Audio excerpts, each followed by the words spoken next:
नहमदुहु व नुसल्ली अला रसूलिहिल करीम अम्मा बाद फ़अऊज़ु बिल्लाहि मिनश शैतानिर रजीम बिस्मिल्लाहिर रहमानिर रहीम या अय्युहन नासु इत्तक़ू रब्बकुमुल्लज़ी ख़लक़कुम मिन नफ्सिन वाहिदा व ख़लक़ मिन्हा ज़ौजहा व बस्स मिन्हुमा रिजालन कसीरन व निसाअ वत्तक़ुल्लाहल्लज़ी तसाअलून बिही वल अर्हाम इन्नल्लाहा काना अलैकुम रक़ीबा सदक़ल्लाहुल अज़ीम। वक़ाल नबिय्यु सल्लल्लाहु अलैहि वसल्लम तुनकाहुल मरअतु लिअर्बइन लिमालिहा वलिहसबिहा वलिजमालिहा वलिदीनिहा फस्फर बिज़ातिद्दीन तरिबत यदाक औ कमा क़ाल अलैहिस्सलातु वस्सलाम। अल्लाहुम्मा सल्लि अला सय्यिदिना व मौलाना मुहम्मद व अला आलि सय्यिदिना व मौलाना मुहम्मदिन व बारिक व सल्लिम। मेरे भाइयों दोस्तों बुजुर्गों, अल्लाह जल्ले शानहू ने दुनिया के अंदर हर मर्द के लिए औरत का इंतखाब फरमाया है। गोया अल्लाह तबारक व तआला ने मर्द को औरत के लिए ज़रूरत की चीज़ बनाया है और आपस के अंदर एक दूसरे को अल्लाह तबारक व तआला ने निकाह के ज़रिए से हलाल किया है। पैदाइश में अव्वलन अल्लाह ताला ने मर्द को पैदा किया, फिर औरत को पैदा किया और मर्द को औरत के लिए हलाल किया, औरत को मर्द के लिए हलाल किया। वो निकाह के ज़रिए से किया है। और अहम तरीन रिश्ता दुनिया के अंदर देखा जाए तो शौहर और बीवी का रिश्ता है। सबसे बड़ा रिश्ता अगर किसी को कहा जाए तो शौहर और बीवी के दरमियान का है। सबसे बुनियादी रिश्ता शौहर और बीवी का है। अल्लाह तबारक व तआला ने हज़रत आदम अलैहिस्सलाम के लिए हज़रत हव्वा को वजूद दिया। जन्नत में थे हज़रत आदम अलैहिस्सलाम अकेले थे। अल्लाह तबारक व तआला ने हज़रत हव्वा के साथ हज़रत आदम अलैहिस्सलाम का निकाह कर दिया और ये इंसानियत का सबसे बड़ा निकाह है। अहादीस मुबारका के ज़ख़ीरे में रिज़्क़ में बरकत के बहुत सारे ज़राए और बहुत सारे असबाब बयान किए हैं। किसी जगह किताब में लिखा है, अल्लाह के नबी अलैहिस्सलाम ने फरमाया कि अल्लाह जल्ले शानहू फरमाते हैं कि तुम शुक्र करो, मैं तुम्हारी रोज़ी में बरकत दूंगा। किसी जगह अल्लाह के नबी अलैहिस्सलाम ने फरमाया कि कमज़ोरों पर एहसान करो, मैं तुम्हारी रोज़ी में बरकत दूंगा। अल्लाह तबारक व तआला आदमी की रोज़ी में बरकत देंगे। किसी जगह अल्लाह के नबी अलैहिस्सलाम ने फरमाया कि अपने घर वालों को नमाज का हुक्म करो, अल्लाह तबारक व तआला तुम्हारी रोज़ी में बरकत देंगे। किसी जगह फरमाया अल्लाह के नबी अलैहिस्सलाम ने कि रिश्तेदारों के साथ अच्छा सलूक करो, अल्लाह तबारक व तआला तुम्हारी रोज़ी में बरकत देंगे। किसी जगह फरमाया कि तालीबे इल्मों पर खर्च करो,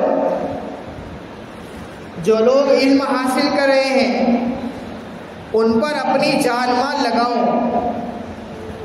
अल्लाह तबारक व तआला रोज़ी में बरकत देंगे। किसी जगह अल्लाह के नबी अलैहिस्सलाम ने फरमाया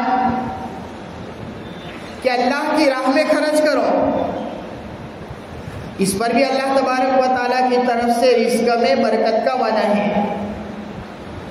और एक जगह किताब में लिखा है अल्लाह के नबी अलैहिस्सलाम ने फरमाया कि निकाह करो,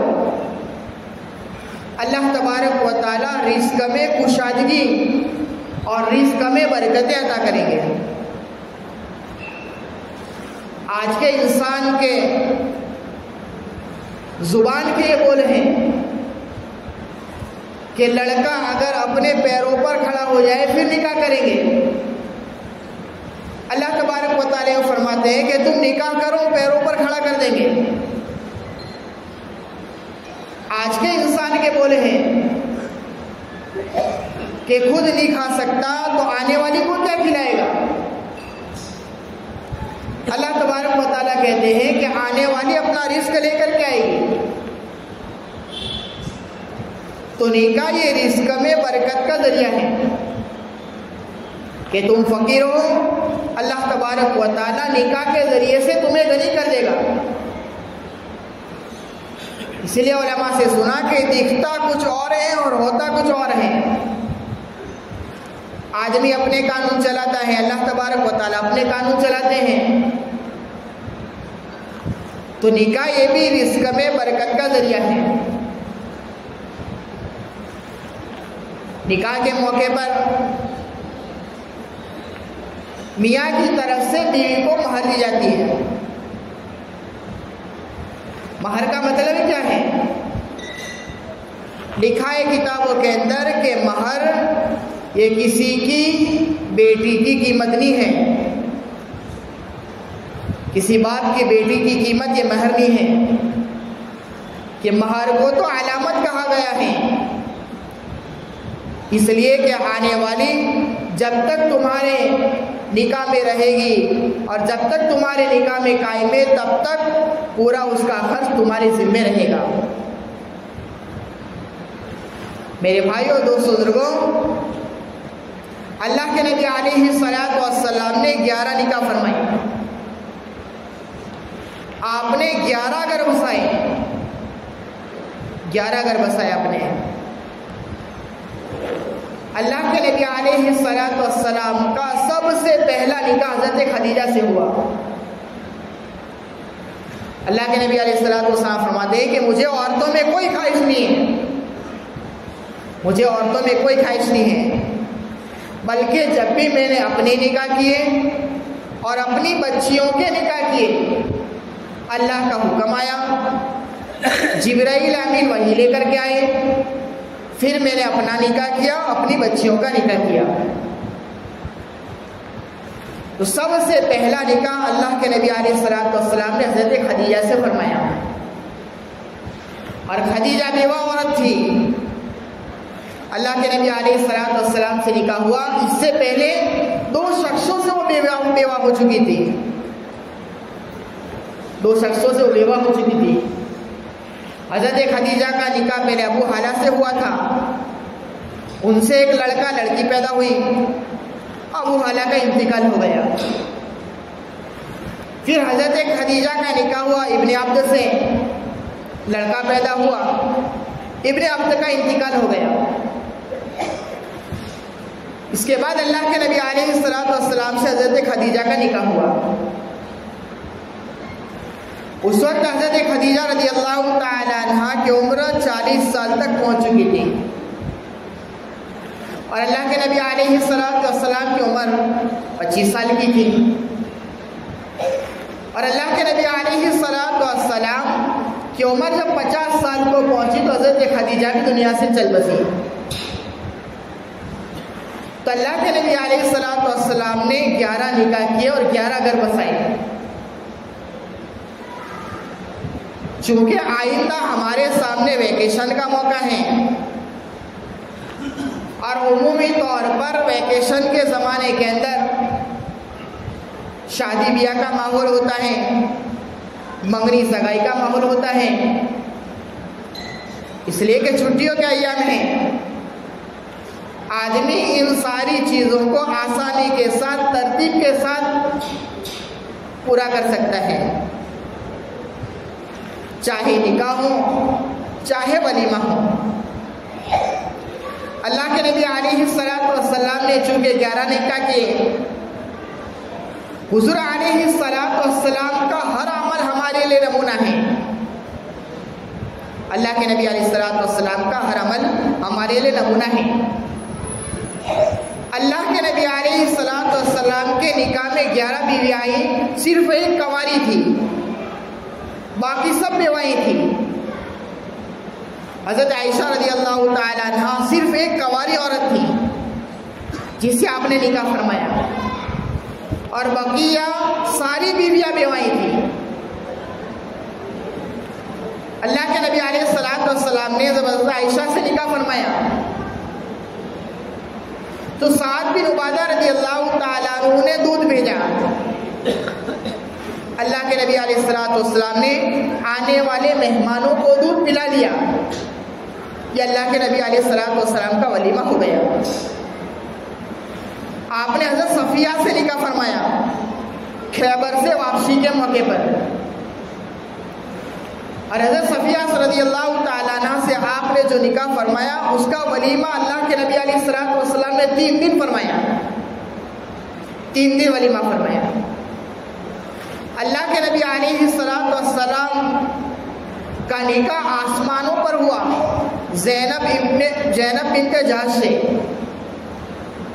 ज़ैनब बिन्ते जहश ज़ैद बिन हारिसा के निकाह में थी। तलाक हुई, इद्दत गुजर गई। अल्लाह तबारक व तआला ने आसमान से वही भेजी कि मोहम्मद सल्लल्लाहु अलैहि वसल्लम, हमने आपका निकाह आसमानों पर कर दिया, न गवाह न वकील हैं, न कोई मजलिस है। अल्लाह के नबी अलैहिस्सलाम ने हज़रत ज़ैनब बिन्ते जहश रज़ियल्लाहु ताला अन्हा के निकाह का जो वलीमा किया है उसमें आपने पूरे मदीना को बुलाया।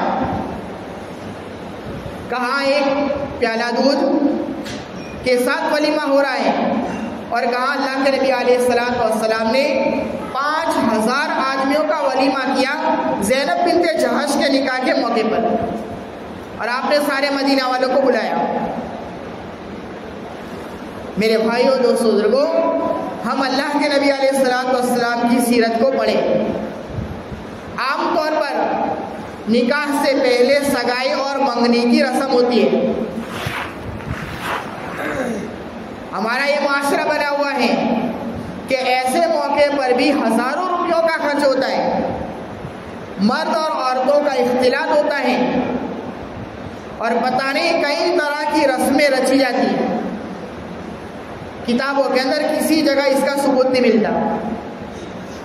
लेकिन एक बात अल्लाह के नबी अलैहिस्सलाम ने एक चीज़ की तरगीब दी है। हज़रत मुगीरा बिन शुअबा रज़ियल्लाहु ताला अन्हु सहाबी रसूल हैं। आमतौर पर जब लड़के वालों की तरफ से लड़की का इंतखाब होता है, अव्वलन लड़का लड़की को देख लेता है, लड़की लड़के को देख लेती है। फतावा की किताबों के अंदर भी लिखा है। अभी 2 रोज़ पहले मैं हज़रत मुफ्ती अहमद साहब खानपुरी दामत बरकातुहुल आलिया की किताब पढ़ रहा था, महमूदुल फतावा, जिसके अंदर हज़रत ने मसला लिखा कि क्या मर्द औरत को देखना चाहे निकाह से पहले, जिससे शादी करनी है उसको देख सकता है या नहीं देख सकता है? हज़रत ने मसला लिखा है, क्या देख सकता है, और दलील के तौर पर नीचे रिवायत लिखी है कि हज़रत मुगीरा बिन शुअबा रज़ियल्लाहु ताला अन्हु ने किसी जगह निकाह का पैगाम भेजा। और ये बात अल्लाह के नबी अलैहिस्सलाम के सामने रखी कि मैंने फुला जगह निकाह का पैगाम भेजा है। तो अल्लाह के नबी अलैहिस्सलाम ने हज़रत मुग़ीरा बिन शुअबा रज़ियल्लाहु ताला अन्हु से पूछा कि क्या तुमने उस लड़की को देखा है? तो मुग़ीरा बिन शुअबा रज़ियल्लाहु ताला अन्हु ने कहा कि नहीं देखा। कहा कि देख लो, इसलिए कि निकाह से पहले देखना ये मोहब्बत में ज़्यादती के ज़्यादा मुनासिब है। लेकिन जमहूर उलमा ने लिखा है कि जब भी देखना चाहे तो चेहरे को देखे और हथेली को देखे, हाथों को, इसके अलावा किसी चीज़ को देखना ये हराम है। और आज हमारे यहाँ एक और खराबी है कि लड़के का पैगाम अगर किसी जगह पहुँचाया जाता है और अव्वलन लड़की को देखने जाते हैं तो जिसके लिए पैगाम भेजा वो लड़का तो जाता है, लेकिन साथ में उसका भाई जाता है, मामू जाता है, चचा भी जाता है। तो इन सारों के लिए देखने जाना ये हराम है। सिर्फ जायज़ तो उसी लड़के के लिए है।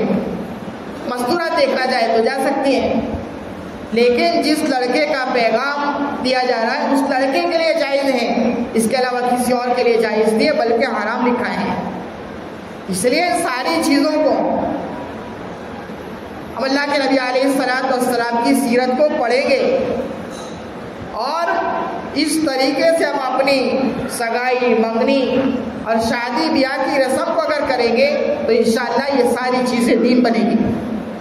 और दीनदारी के साथ सब ये सारी चीज़ें होगी तो आखिर तक निभाव होगा, आखिर तक निभाव होगा। और अगर सुन्नत से जब आदमी हटा तो उसके अंदर कई तरह के इख्तिलाफात और नई नई चीज़ें पैदा हो जाएगी। इसलिए आने वाले दिनों के अंदर जहाँ कहीं हमारे घरों के अंदर, रिश्तेदारों के अंदर, मोहल्ले के अंदर शादी ब्याह हो रहे हैं, मंगनी और सगाई की रस्म हो रही है, तब उलमा से पूछें, अल्लाह के नबी अलैहिस्सलाम की सीरत को सुने, सहाबा की सीरत को सुने और उसके मुताबिक अमल करें। अल्लाह तबारक व तआला कहने सुनने से ज़्यादा अमल की तौफीक अता फरमाए। सुन्नतें पढ़ ली।